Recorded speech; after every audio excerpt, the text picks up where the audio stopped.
Hello students, स्वागत है आपका pi classes bye Sachin Malik में। आज का हमारा टॉपिक क्लास 10th के लिए वर्कशीट नंबर 44।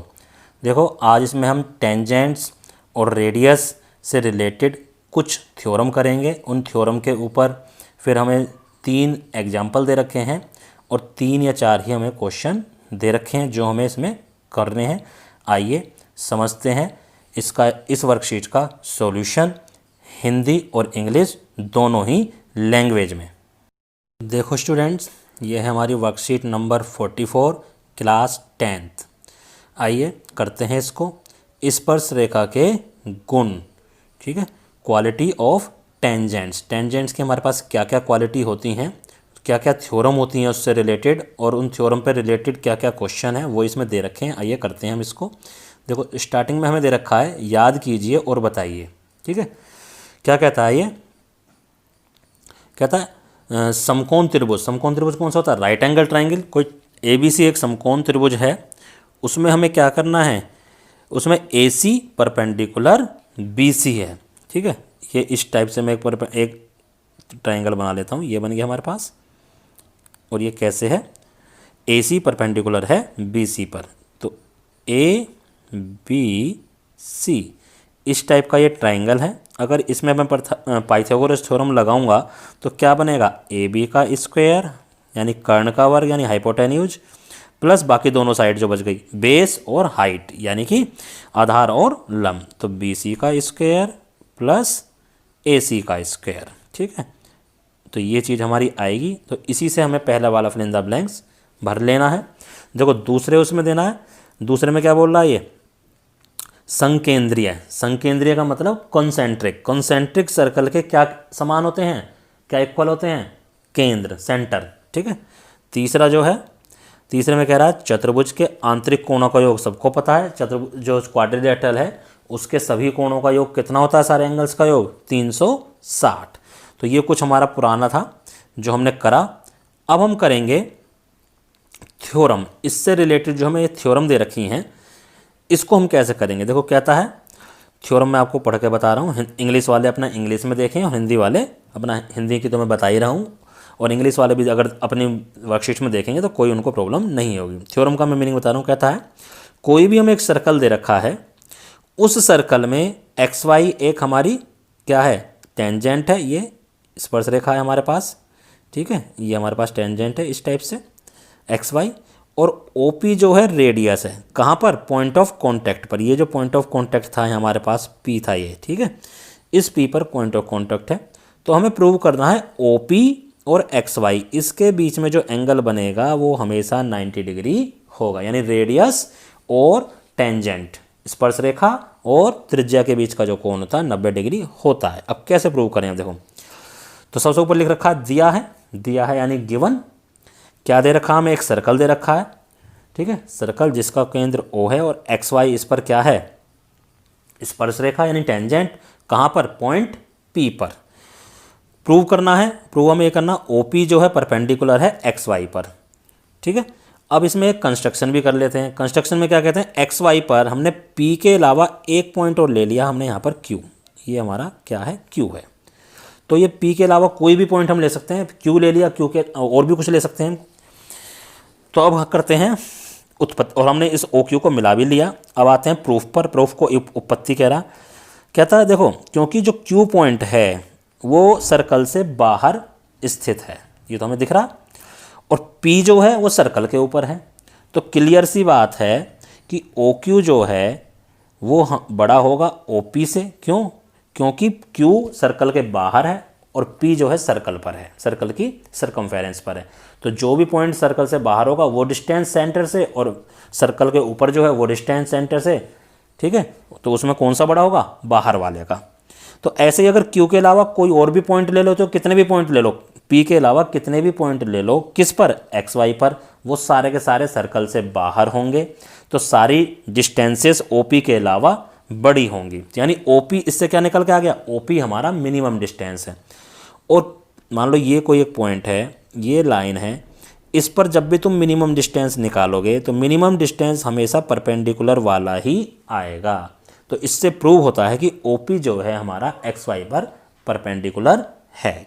यही सब इसमें हिंदी में लिखा हुआ है जो मैंने बोला है, और ऐसे ही इंग्लिश में लिखा हुआ है। इंग्लिश वालों को अगर समझ में ना आए तो हिंदी में ईजिली उनको भी समझ में आ सकता है। रिजल्ट क्या निकल के आया, रेडियस और टेंजेंट के बीच जो एंगल होता है, कहाँ पर, पॉइंट ऑफ कॉन्टैक्ट पर, स्पर्श बिंदु पर, वो हमेशा 90 डिग्री होता है। तो ये थी तुम्हारी फर्स्ट थ्योरम। आइए अभी हम सेकंड थ्योरम करते हैं। इसका रिजल्ट हमने पिछली बार करा भी था कि सर्कल पर अगर बाहर के किसी पॉइंट से हम टेंजेंट या स्पर्श रेखाएं ड्रॉ करें तो उनकी लंबाइयां समान होती हैं। अब क्यों समान होती हैं उसका यहाँ पर प्रूफ दे रखा है। आइए अब हम इस प्रूफ को करते हैं। देखो ठीक है, ये है जो भी हमें प्रूफ इन्होंने दे रखा है, इस प्रूफ को हम करते हैं। देखो सिद्ध, ये हमारा सर्कल है जो दे रखा है तुम्हारे को फिगर में। ओ इसका केंद्र है, पी पर, पी एक पॉइंट है और पी पॉइंट से एक लाइन गई पी ए, एक ये पी बी, ये दो हमारी टेंजेंट बन गए। बाकी हमने ओ से ए, पी और बी तीनों को मिला लिया डॉटेड लाइन के थ्रू। तो गिवन में वही लिख देना, जैसे सेंटर ओ वाला एक सर्कल है और बाहर इसके पी बिंदु दे रखा, पी से दो स्पर्श रेखाएं टेंजेंट खींची गई हैं, पी ए और पी बी। प्रूव करना है P A equal P B. Construction में जो डॉटेड लाइन होती हैं सब कंस्ट्रक्शन होती हैं। ओ ए, ओ पी और ओ बी को मिला लिया। ठीक है, अब देखो हमने अभी एक थ्योरम करी है कि टेंजेंट और रेडियस के बीच का जो एंगल होता है वो 90 डिग्री, यानी ये वाला एंगल 90 डिग्री और इधर नीचे वाला एंगल भी 90 डिग्री, क्योंकि ओ ए और ओ बी दोनों ही क्या है हमारे पास, रेडियस, और पी और पी भी क्या है, टेंजेंट। तो ये कैसे, दोनों ट्रायंगल कैसे हो गए, एक ऊपर वाला ओ ए पी और ओ बी पी कैसे ट्रायंगल हो गए, राइट एंगल ट्रायंगल, समकोण त्रिभुज हो गए। तो हम इन दोनों त्रिभुजों को लेके चले, हम ओ ए पी को और ओ बी पी को। ठीक है, तो देखो ओ ए, ये जो साइड है ओ ए, ठीक है, ओ ए जो है ये वाली, ये ओ ए है और इधर ये ओ बी है।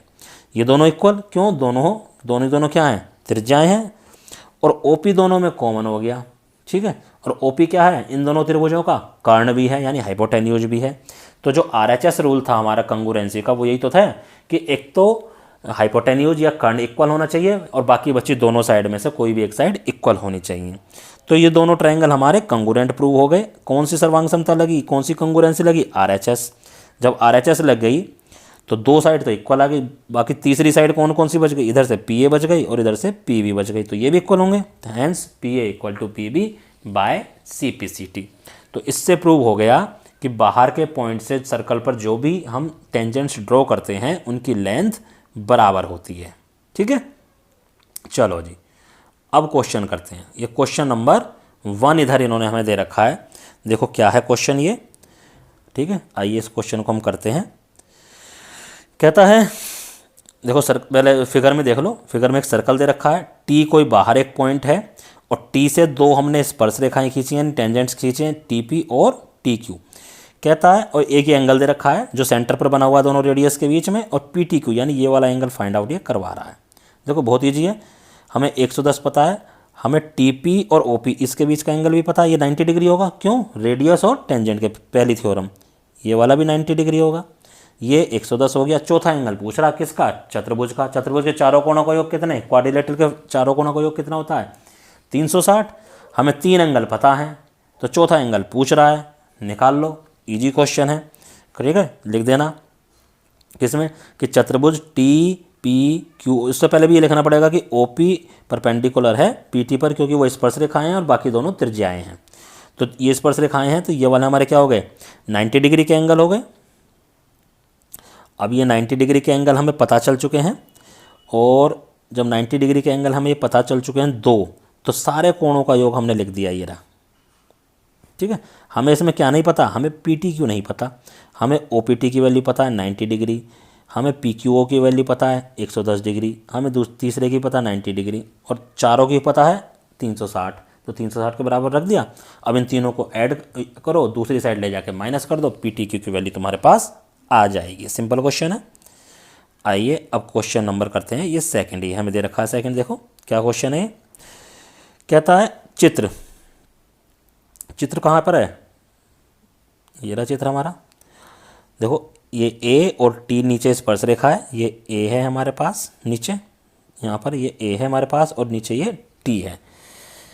तो कह रहा है फिगर, देखो फिगर में बना के दिखा दिया तुम्हें, ये एंगल हमें 50 डिग्री का दे रखा है और ये जो वैल्यू है ये 90 डिग्री है, ओ सॉरी ये डायमीटर है यानी व्यास है। तो सबसे पहले देखो, क्योंकि ये व्यास है तो इसके दोनों साइड आधे आधे सर्कल हो गए, अर्धवृत्त हो गए, सेमी सर्कल हो गए। तो सेमी सर्कल में जो एंगल बनता है किससे, डायमीटर की हेल्प से, वो हमेशा 90 डिग्री का होता है। यानी ये वाला एंगल कितना हो गया, 90 डिग्री। सिंपल सी बात है, यही इन्होंने बता रखा है कि व्यास वृत्त में 90 डिग्री का कोण बनता है, इसलिए angle A B C 90 degree हो गया। अब ये जो ट्रायंगल बन रहा है ए बी सी, तो इसका ये वाला एंगल यानी angle A plus angle B plus angle C 180 होगा। तो एंगल ए हमें नहीं पता है, बी हमने अभी बता दिया 90 डिग्री है, और सी कितना है हमारे पास 50 डिग्री, ये हमें गिवन है। ठीक है, तो इसमें इन दोनों को ऐड करो, कर लिया हमने 140, दूसरी साइड ले गए माइनस करा, तो एंगल ए बी हमारे पास निकल कर आ गया 40 डिग्री। ठीक है, अब देखो ये क्या पूछ रहा है। अब थोड़ा सा और इसको मैं ऊपर कर लेता हूँ ताकि आसानी से समझ में आए। देखो क्या कहता है, ये कहता है एंगल ये वाला निकालो जी, हमें तो ये वाला एंगल चाहिए, हमें ये थोड़ी ना चाहिए। तो ये तो आपने निकाल दिया 40 डिग्री है, लेकिन हमें पूरा एंगल तो पता है, क्यों, रेडियस और टेंजेंट के बीच का एंगल। ठीक है, ये क्या नाम है इसका, सी ए टी, हमें ये पता है एंगल सी ए टी ये कितना है 90 डिग्री। क्यों, स्पर्श रेखा और त्रिज्या के बीच बना कोण, टेंजेंट और रेडियस के बीच बना एंगल। और सी ए टी को हम दो पार्ट में तोड़ सकते हैं, कैसे, 40 प्लस बी ए टी जो हमें निकालना है। ठीक है, देखो 40 तो इतना और बी ए टी ये, ठीक है, और इक्वल टू क्या आ गया 90 डिग्री। अब 90 डिग्री आ गया तो 40 को दूसरी साइड ले जाओ, माइनस कर दो, बी ए टी की वैल्यू हमारे पास आ जाएगी, कितनी आई 50 डिग्री आ गई। ठीक है, ये हमारा क्वेश्चन नंबर और एग्जाम्पल नंबर 2 कंप्लीट होता है। आइए अब हम करते हैं क्वेश्चन नंबर 3। देखो ये भी बहुत अच्छा क्वेश्चन है और एग्जाम्स में कई बार आता है। ठीक है, तो आइए अब हम इसको करते हैं। क्या कहता है ये कि देखो फिगर ही देख लो आप सीधे, कि एक सर्कल है, उसके चारों ओर एक क्वाड्रिलेटरल बना हुआ है यानी चतुर्भुज बना हुआ है, और जो उसको टच कर रहा है हर जगह पर। ठीक है, इतना आपको समझ में आ गया। अब हमें प्रूव करना है, जो भी हमें क्वेश्चन में गिवन है वो हमें प्रूव करना है। क्या करना है, ये दिया है, मैं अपने आप लिख लो, गिवन में क्या है कि एक सर्कल है जिसके चारों ओर एक quadrilateral A B C D बना हुआ है, और A B B C C D इसकी भुजाएं हैं जो सर्कल को इस पॉइंट पर टच करती हैं। ठीक है, तो अब सीधे हम प्रूफ पर आ जाते हैं। अब प्रूफ देखो कितना आसान है, इसका देखने में आपको ऐसा लग रहा है, मैं इसी में से आपको बता देता हूँ, थोड़ा सा और इसको बड़ा कर लेता हूँ ताकि आपको और अच्छे से ये समझ में आ जाए। देखो ये फिगर है हमारे पास, ये जो पॉइंट ए है ये सर्कल के बाहर है, तो ये ए पी भी इस पर टेंजेंट हो गया और ए एस भी टेंजेंट हो गया। ठीक है, डी से डी आर टेंजेंट हो गया, डी से डी एस टेंजेंट हो गया। देखो D R equal D S दे रखा है, क्यों, वृत्त के बाहर स्थित बिंदु से हमने स्पर्श रेखाएं खींच रखी हैं और उनकी लंबाइयां हमारे पास बराबर होगी। तो ऐसे ही ए पी और ए एस बराबर हो गया, ऐसे ही बी पी और बी क्यू बराबर हो गया, ऐसे ही सी आर और सी क्यू बराबर हो गया। तो ये हमने चारों चीज़ें बन गई। अब इन्होंने क्या करा, इन चारों इक्वेशंस को ऐड कर लिया, लेफ्ट हैंड साइड वाले लेफ्ट हैंड साइड में ऐड हो जाएंगे, राइट हैंड साइड वाले राइट हैंड साइड में। देखो डी आर ये D R B P A P C R ये सब हो गए लेफ्ट हैंड साइड में, बाकी उधर वाले उस साइड आ गए। अब D R plus C R, देखो डी आर और सी आर को एक साथ लिया है इन्होंने। D R plus C R को क्यों लिया है, क्योंकि देखो डी आर और डी आर ये रहा, और सी आर में अगर ऐड करेंगे तो पूरी लाइन बन जाएगी, इसलिए क्योंकि डी आर में सी आर ऐड हो सकता है। तो डी आर और सी आर हमने करा तो ऐड होकर क्या बन गया, ए डी।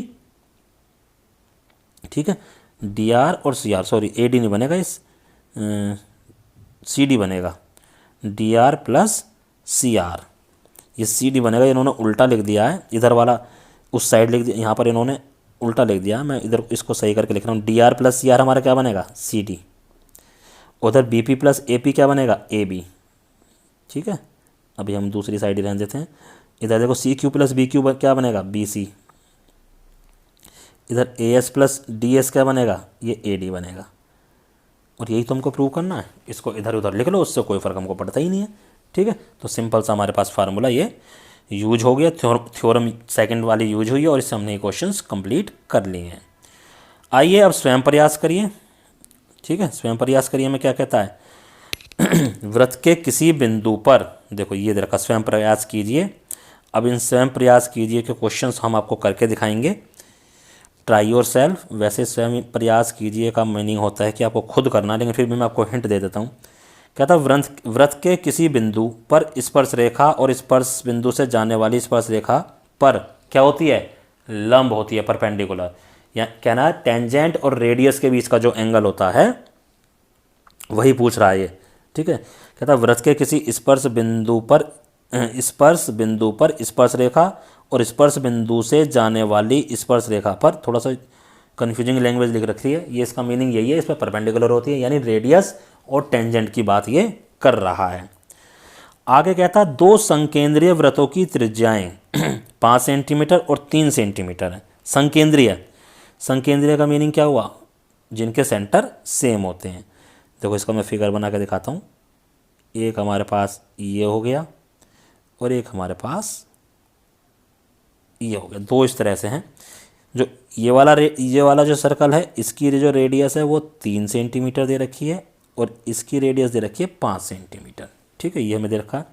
कहता बड़े वृत्त की उस जीवा की लंबाई ज्ञात करो जो छोटे वृत्त को स्पर्श करती है। ठीक है, तो चलो इसका और अच्छे से मैं आपको फिगर बना के दिखाता हूँ दोबारा, ताकि आपको ये इजीली समझ में आ जाए।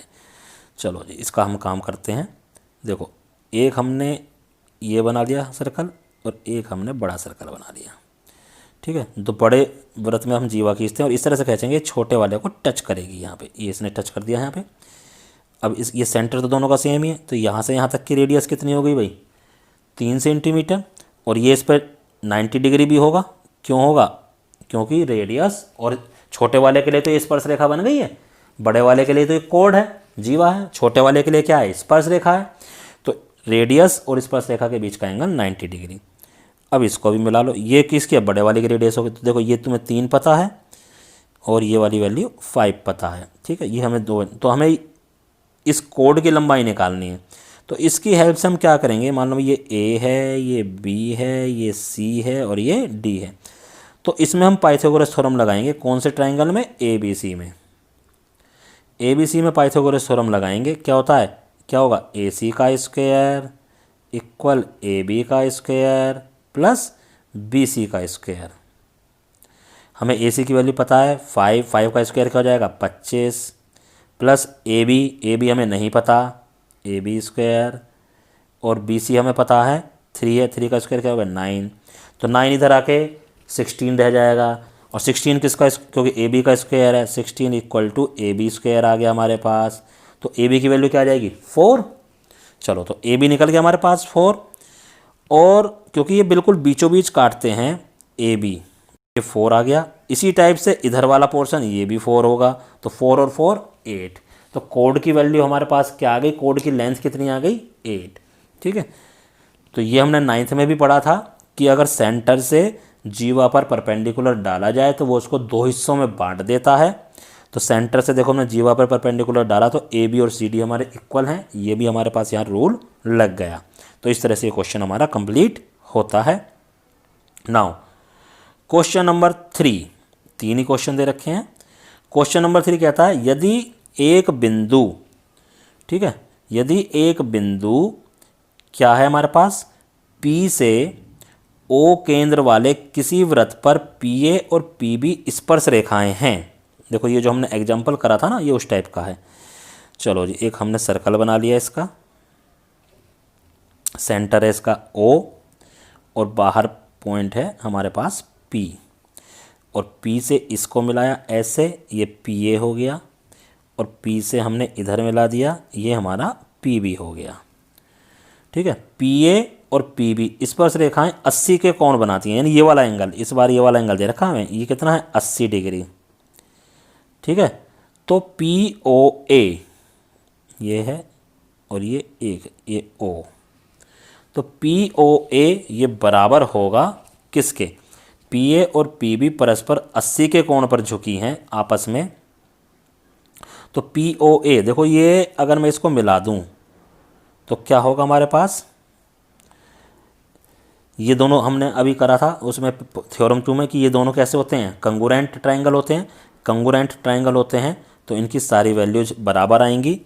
तो अभी हम क्या कर सकते हैं, अगर हमने ये 80 का निकाल दिया, ये 90 डिग्री, ये 90 डिग्री, तो ये हमारा निकल जाएगा, क्या हो जाएगा देखो, 80 + 90 + 90, ठीक है। ये तीनों एंगल हमारे आ गए 260, हो गया सिंपल, ये 260 आ गए। तो ये जो चौथा एंगल निकल के आया ये कितना आ गया, 100 डिग्री हो जाएगा ये हमारा। अब क्योंकि ये एंगल और ये एंगल हम सेम प्रूव कर सकते हैं, कैसे, कंगुरेंट प्रूव करते हैं, इन दोनों ट्राइंगलों को हम कंगुरेंट प्रूव कर देंगे। तो बाय CPCT ये ऊपर वाला एंगल और ये नीचे वाला एंगल ये सेम हो जाएंगे। और अगर ये एंगल, इसको तुम 1 मान सकते हो ऊपर वाले एंगल को, नीचे वाले एंगल को 2, तो 1 + 2 = हमें 100 दे रखा है, लेकिन 1 और 2 बराबर हैं, तो एंगल 1 कितना आ गया, 50 डिग्री। यही हमको इसमें प्रूव करना था कि ये वैल्यू हमारी 50 डिग्री आई है। तो इस तरह से हमारी ये वर्कशीट कंप्लीट होती है। आपको क्या करना है, ये जो ट्राई योरसेल्फ में क्वेश्चंस दे रखे हैं, कितने क्वेश्चन दे रखे हैं, 3 क्वेश्चन दे रखे हैं, इनको अपनी कॉपी में करना है और साफ साफ करना है। एक साफ सी उसकी फ़ोटो खींचनी है और उस फ़ोटो को अपने टीचर को व्हाट्सएप पर सेंड करना है ताकि वो इसको अच्छे से चेक कर सकें। धन्यवाद।